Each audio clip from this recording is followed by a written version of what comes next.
Okay, let's go.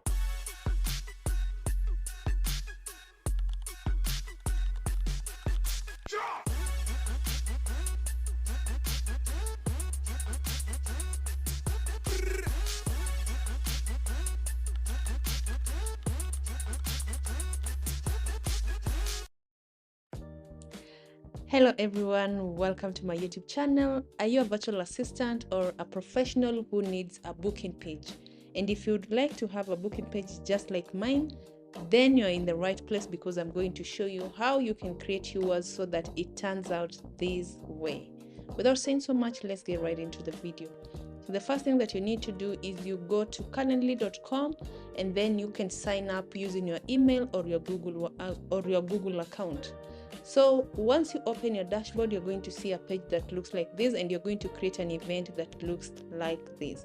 And I'm going to show you using my own event and how you can customize yours to look like mine. So if you want to edit, or now because you're starting it out for the first time, or you have it and you want to improve it, just click on create here, or you can use the create button here. Both can do the same thing. So once you click on create, it's going to show you an interface where you're going to create either a one-on-one, group, or a round robin. Most of the time I do one-on-one because I am going to do a discovery call with a client, so one-on-one works for me. If you want to do a group call, then go on ahead if you're doing webinars, online classes, etc., depending on whatever it is that you're doing. Routing, this one is for meetings between team members. So if you're doing a meeting with team members, then go on ahead and use the round robin. But for this case, we're going to stick on one-on-one discovery call. So now you can see mine here, it's a discovery call. If I wanted to edit it, I'll just come here and click on the link that shows me either do you want to view the booking page, edit it, add to a website, or add an internal note. Based on whatever it is that you want to do here, go on ahead and do it. For us, we want to edit so that you see whatever it is that you are going to do to your Calendly for it to look like the one that I just showed you at the beginning of this video. Now, before I go so much into it, please feel free to like, share, and subscribe to this channel so that you can be able to get as many videos on learning about tools as a virtual assistant and as a professional. Now, without saying so much, let's get right into the video. So you're going to change, if you want to change your title here, you can just click on this side and then you're going to rename it. By renaming it, you can put it, either you put your professional, you can either say I am a personal assistant discovery call, or you can change it to any name that you want. For mine, I'm gonna stick with this, so I'm not going to put anything, but if I wanted to, you just delete this, and then now you put in your own document, so your own title. So for mine, I call it executive assistant discovery call, or I could just change it to anything else that I wanted to. Remember, this is a one-on-one meeting. Duration, you can change the time to any time that you want. We have 15 minutes, 30 minutes, 45 minutes, 60 minutes, or you can custom made it. You can either say you need to do a 20-minute discovery call, just you and your client, or a 15-minute discovery call, depending on what you want to do. If you want to put a customized time. Location, you're going to choose where do you want to hold your meeting. Do you want it to be on Zoom? Do you want it to be on Google Meet? You can add as many locations as you want to. As you can see here, we have so many. You can do a phone call, an in-person. If you have let's say a Google Map, wherever you want to do, you can add it here. Do you want to do a Google Meet, Microsoft, WebEx, GoToMeeting, depending on what you want, you could add Google Meet as well. So once you put Google Meet, you can add as many locations as you want, right? Then make sure you save your changes before you can move on ahead. So now my changes have been saved. We can either meet through Zoom or Google Meet. Availability is the time that you are available to do these meetings. So you can see mine, I've put it into a range, but you can change it. Either do you want it to be within an indefinitely indefinitely into the future, or do you want it to be into a time range? For mine, I've put it into a time range of October to February. I can even go up to December, depending with whatever it is that I want. If I don't want to keep on changing my dates every now and then, I could just put it for a year. But for mine, I've stuck with 3rd October to 28th February. Now, into the future, you can change the notice date to be either 1 day or minutes or hours, depending on whatever that you want. You can change it to 2 days, as many 2 days, 10 days, 11 days, 30 days into the future. So you can do that. Mine is 1 day, and then, as I told you, you can just change it into the range that you want, or you can put it into indefinitely into the future. Now, once you're done with that, you can come here, customize your timing. What time do you want your meeting to start? And then you can either put it in 12 hours or 24 hours. So for mine, you can see it's 8 a.m. to 4:30, 8:45 to this. But this one I need to change because I need all my timing to start at a certain time and end at a certain time. I do not want them, I want to have a specific time frame where I'm using. So that's what you do. You just put a specific time frame that people can book you up. So mine starts at 8 and ends at 5 p.m. 8 ends at 5 p.m. Okay? That's good. Here we're saying 8 to 5. Then Saturday, you can change the timing maybe to 5 to 4, depending, because it's a weekend. Then once you're satisfied with that, you apply it to your event. Yeah, you can add as many times as you want. Then once you've saved it, you can always preview. And now you can preview. This is the page. This is how it's going to look like. These are the times that I'm available. You can check these. November, I'm available. Okay, December, availability is there. January, you can put it as that, just like I told you, you can do that. Now we are going to add more options so that it looks like the first time that I showed you. So this is how it's going to be. This is for basic beginners. You don't know, so this is how the beginner will look like. But if you want to be even look like a pro, you're going to add more options. And how do you add more options? You come here and add a description.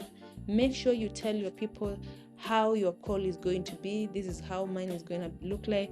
This call is for executives, business owners, team members who wants a reliable assistant to help them handle their schedule, inbox, travel, and everything. I've put them the benefits as to why they need me.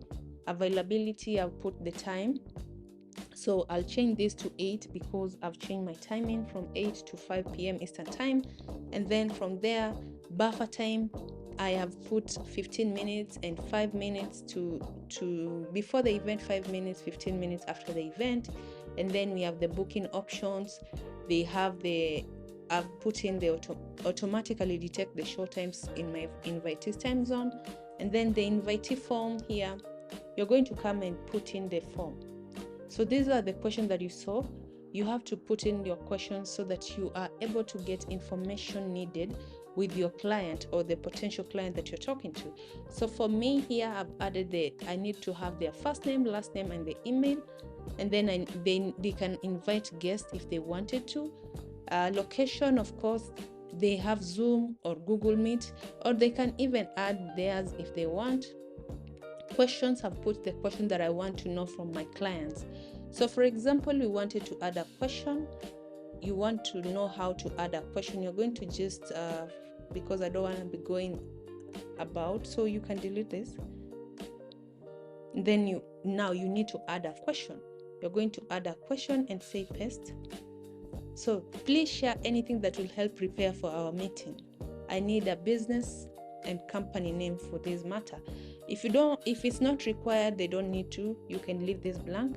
But if it is something that is really required, you can put it on, and then you can choose. Do you want it to be multiple lines? If it's going to be an answer that is going to be a paragraph, give them a multiple lines options.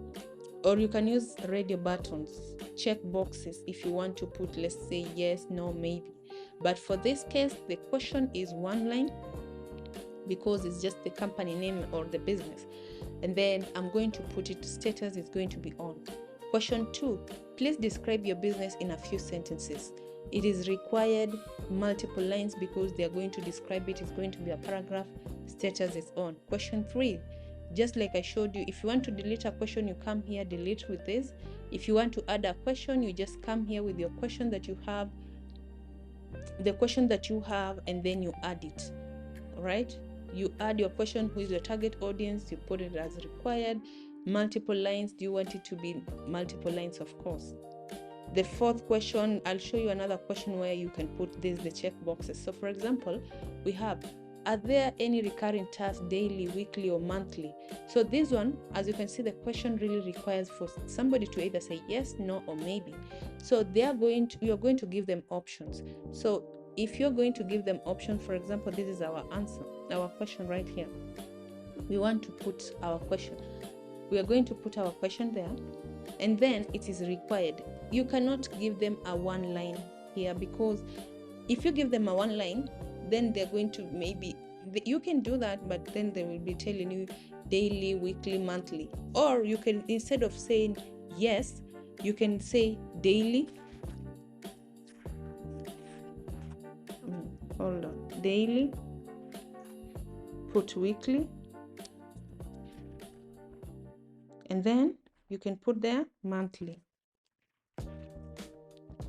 Yeah, so now they are able to choose between daily, weekly, and monthly. Which one are they using? If you want to delete it, you just delete one, or if you want to add, you just add another one and say monthly. So it's as easy as that.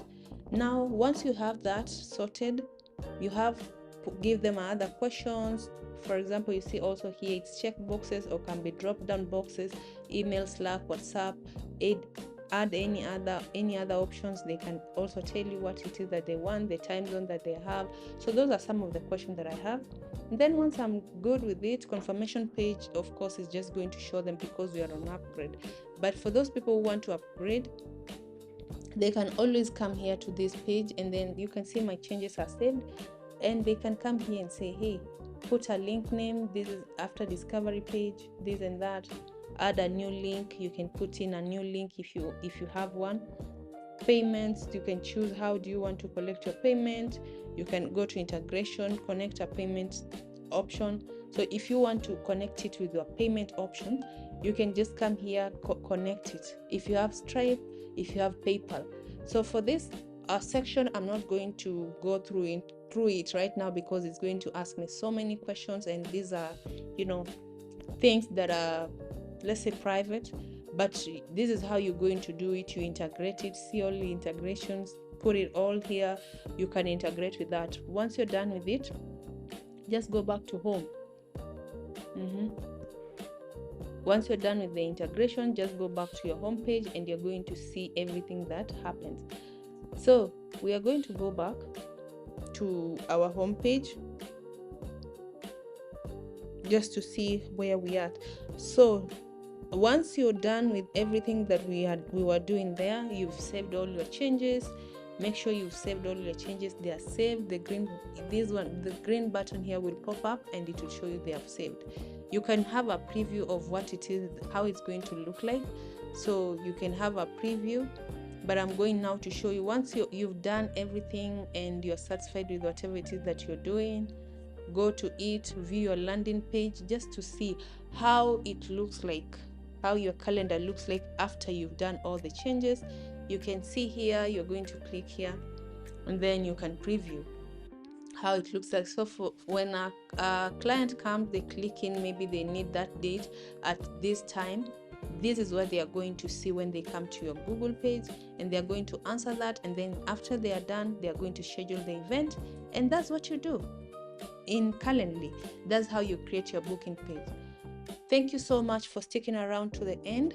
My name is Melinta. Please feel free to subscribe to this channel, share this video, like, subscribe, comment. If you have any questions where you did not understand, feel free to hit me back with a question in the comment section, and I will gladly answer you. And with that being said, I will see you in my next video. And if you want something similar like this, feel free to use the link in my bio and I'll be able to help you create something similar to that. Now I'll have to let you go. Bye bye for now. See you.